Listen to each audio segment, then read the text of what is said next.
No one's coming to your party. Grow up. My mom texted in the family group chat on my birthday.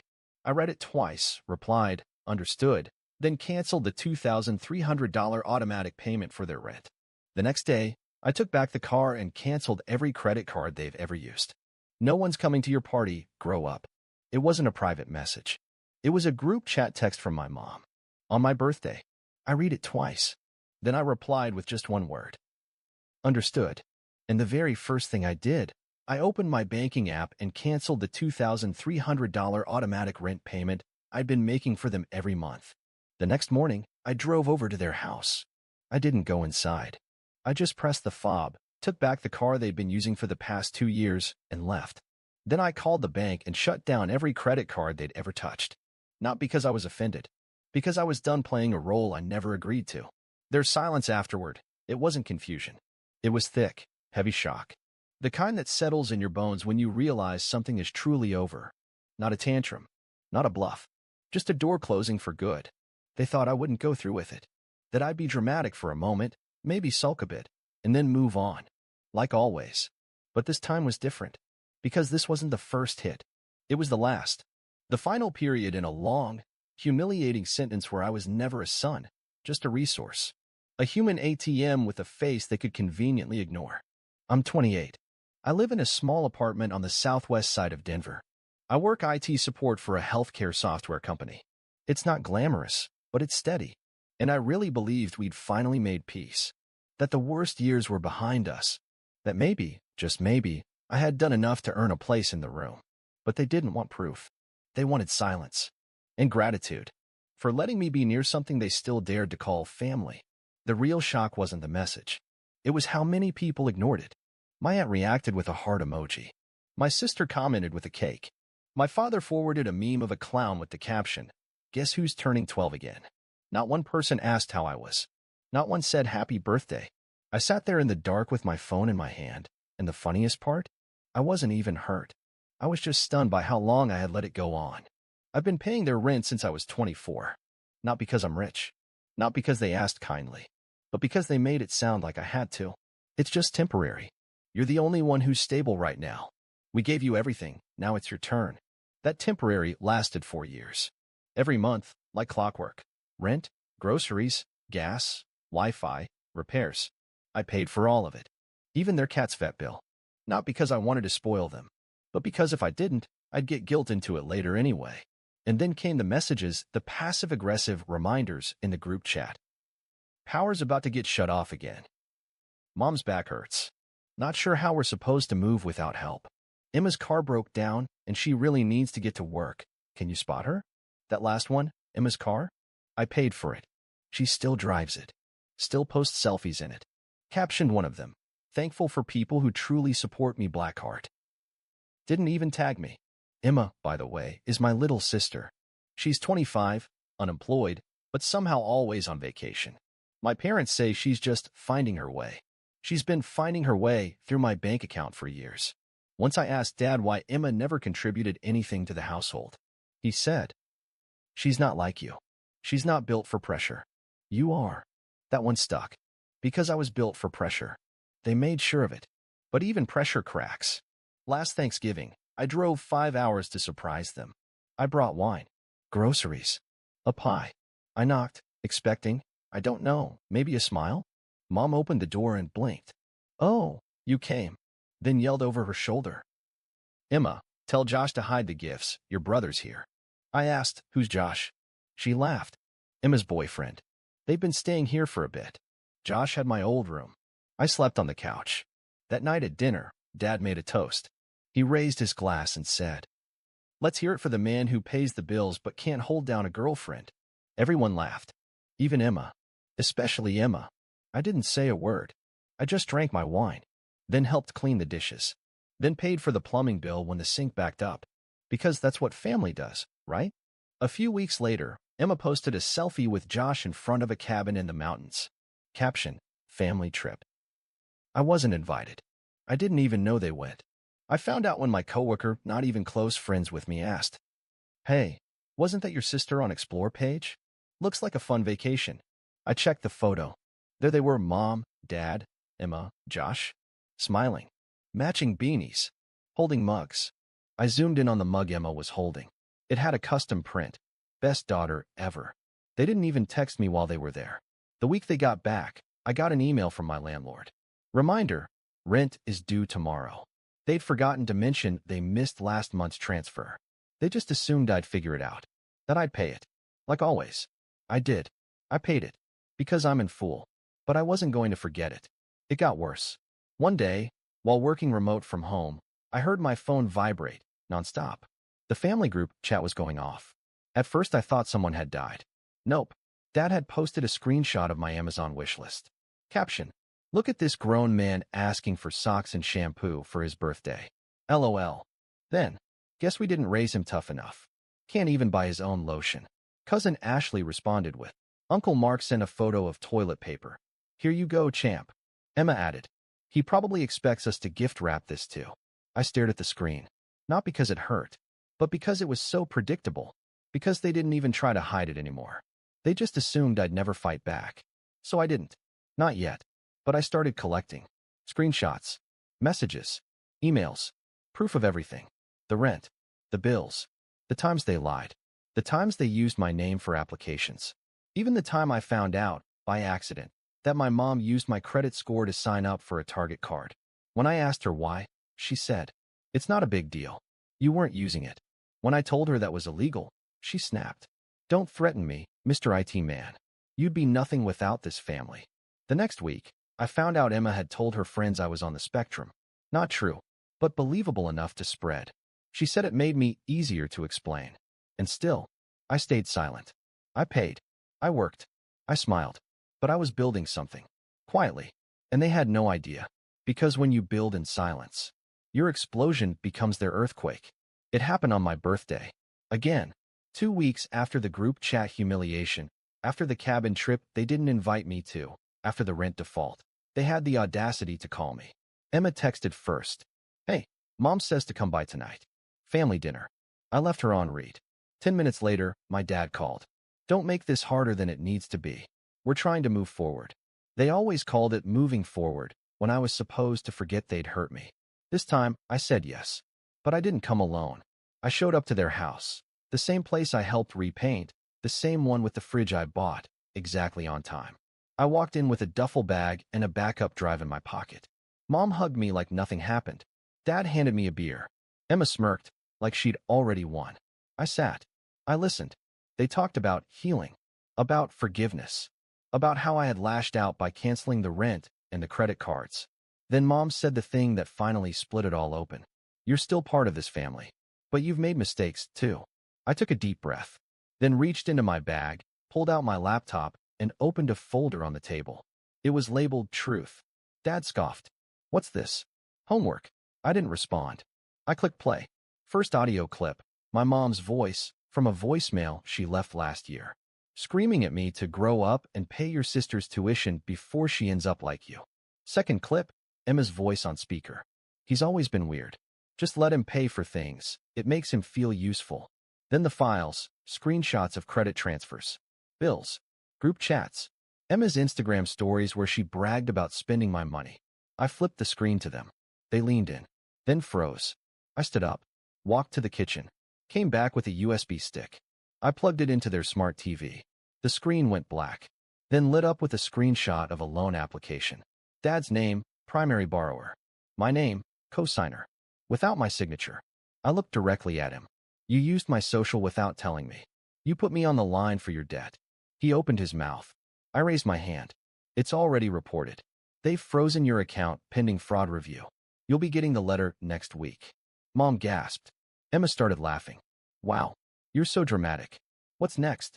You going to sue us? I smiled. No, but he is. That's when the doorbell rang.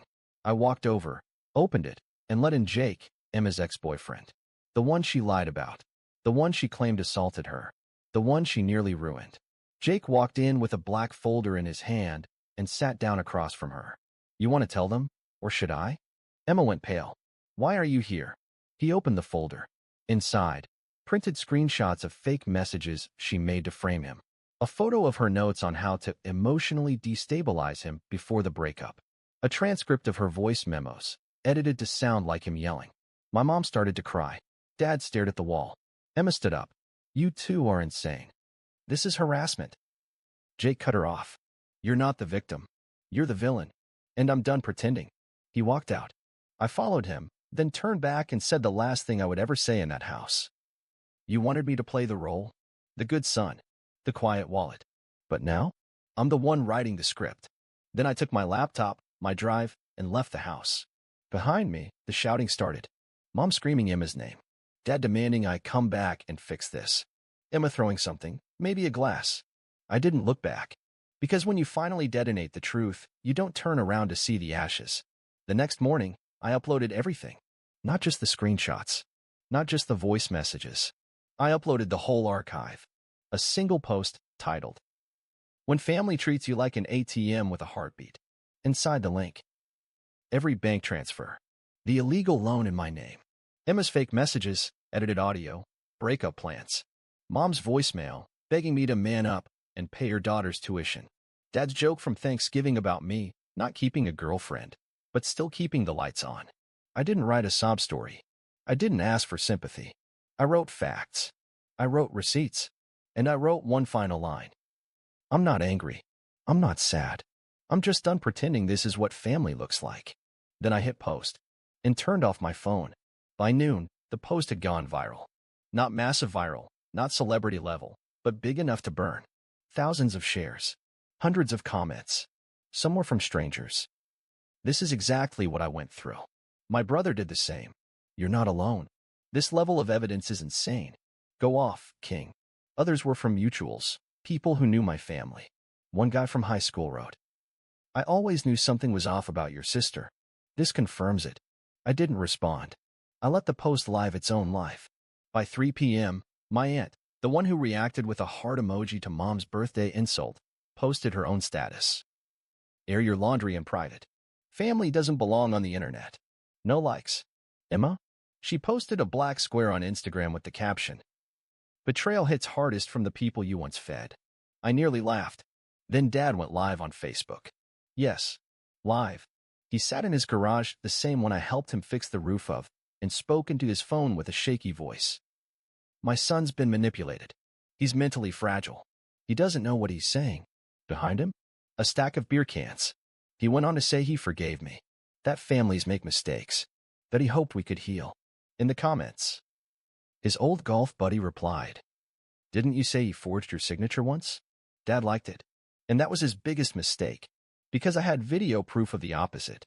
A recording from 3 years ago, Dad sitting on the couch with a beer in hand, telling Emma, It's fine. I used his social. He won't notice. And even if he does, he owes us. He wouldn't be alive without us. I posted it as a reply. No caption. Just the date. And then I logged off again. Behind the scenes, I wasn't just watching them squirm. I was building. I launched a YouTube channel the same week. Just one video at first, a straight-to-camera piece titled, When Helping Becomes Enabling. No names. No accusations. Just my voice, calm but cutting. You can love people and still walk away. You can help people and still be used. And when they finally show you what they really think of you, believe them. It got 400,000 views in 3 days. I got invited to speak on a podcast for adult children of narcissistic families. I said yes. Then a second podcast messaged me. Then a third. Then a publisher. I wasn't chasing clout. I wasn't trying to become a brand. But the truth? People were starving to hear someone say out loud what they were afraid to even whisper. My mother tried one last time. She sent me a photo. A letter from the mortgage company. The rent had defaulted. The house was under review. Her message read, I hope you're proud of yourself. They might take her home. I didn't answer. Instead, I replied with a screenshot of her name, attached to every dollar I'd sent them over the last 3 years. Over $84,000. Caption, You took it. Not me. She left me on read. 3 hours later, I got a text from an unknown number. It was Emma. Just one line. I hope you never have kids. You'd be a terrible father. I smiled. Not because it was funny, but because it was pathetic. They were trying everything. Rage, guilt, threats, anything but accountability. And none of it worked. The best part? I moved. Quietly. No posts. No forwarding address. Downtown condo. 10th floor. Bought under a different name through a legal trust. Fully paid off. New view. New number. New silence. They tried calling. They tried finding me through relatives. Didn't work. Because I was done. Not just with their games, but with the whole idea of owing them anything. Not my money. Not my time. Not even a reply. A month later, I changed my number. Not because I was afraid. Because I was bored. Tired of the guilt-drenched voicemails. Tired of Emma's cryptic Instagram posts about narcissistic siblings. Tired of Dad's drunk emails that started with, "You don't know how hard it was for me," and ended with, "Let's profit off this mess." They weren't reaching out to apologize. They were reaching out to reclaim the story. But I had already taken the narrative, bled it dry, and buried it. They just hadn't noticed the funeral. I didn't just disappear. I upgraded. I moved into a condo on the 10th floor, modern, clean, cold in all the ways I wanted it to be. The kind of place with tall ceilings and quiet neighbors who don't ask questions. No family portraits. No group photos on the fridge. No spare key under the mat for, just in case. I didn't tell anyone where I lived. Not even my closest friends. Because this part of my life, the peace, the silence, the wholeness, wasn't something I wanted to share. It was something I earned. I furnished slowly. One chair. One table. One piece at a time. No debt. No rush. No permission needed. I remember standing in the middle of my new living room the first night, barefoot on cold tile, holding a mug of coffee I made with my machine in my kitchen, and realizing, no one here is going to yell. No one's going to shame me for not doing enough. No one's going to ask for money or rides or just a little help this month. There would be no group chats, no fake birthdays, no memes about me shared behind my back. Just silence. Beautiful, earned silence. I started working full-time for myself. The business had been a side project for years. Quiet, careful, hidden. But after I blew everything up, it became a beacon. Understood Consulting. Named after the only word I sent my mother on my birthday. I built the website in one night. Designed the logo myself. Secured the domain. Registered the trademark. It wasn't about making a statement. It was about never again asking for permission to exist. Now I help others walk out of the same cages I grew up in. I speak. I coach. I listen. And I stay private. Because my life isn't a reality show for my family to watch and twist. It's not a redemption arc they get to hijack. It's a fortress with locked gates and motion sensors. And I sleep better than I ever have. 3 weeks after I moved, I received a manila envelope at my P.O. box. Inside, a handwritten letter from Mom. Slanted cursive. Floral stationery. Red ink. It read, "You used to be our sweet boy. I don't know who this bitter man is. We made mistakes, but airing them like that? You humiliated us. You ruined us. Maybe one day you'll realize how hard it was for us. Maybe one day you'll grow up." It ended with, "I'm praying for you." Still, I didn't cry. I didn't rage. I just wrote 3 words on the back with a Sharpie. "Keep your prayers." And tossed it in the trash. 2 days later, Dad emailed. Subject line, idea. What if we went on Dr. Phil? You tell your side, I tell mine. We make peace. Audiences love father-son reconciliations. Think about the reach. Could help both your business and mine. Attached? A childhood photo of me, 5 years old, crying at a Chuck E. Cheese. While Dad smiled at the camera holding up a beer, I stared at it for 10 minutes. Then I saved it. Not as a keepsake. As a reminder. They don't want peace. They want a platform.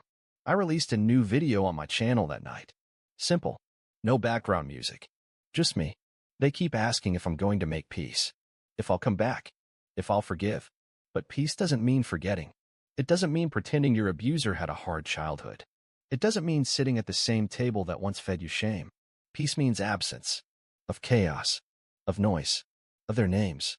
I'm not your son anymore. I'm the consequence. It got 2 million views in a week.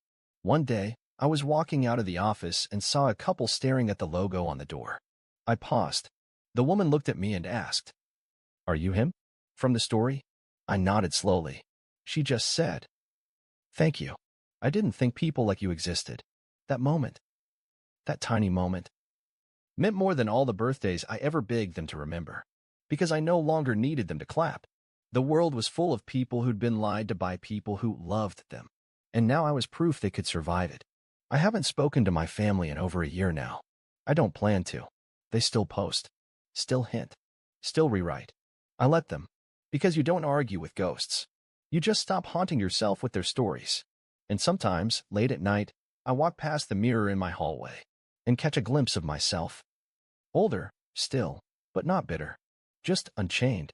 Because I didn't escape a toxic family. I outgrew it. And there's no coming back from that. Ever. The shop plaque still hangs in my office. Steel plate. Brushed finish. For perfect screws. We don't rebuild what broke you. We build what frees you. Underneath it now, a second, smaller sign I had custom made last week. Guess who's not turning 12 again? And every time I see it, I smile. Because this year, the party's mine. And no one uninvited gets in.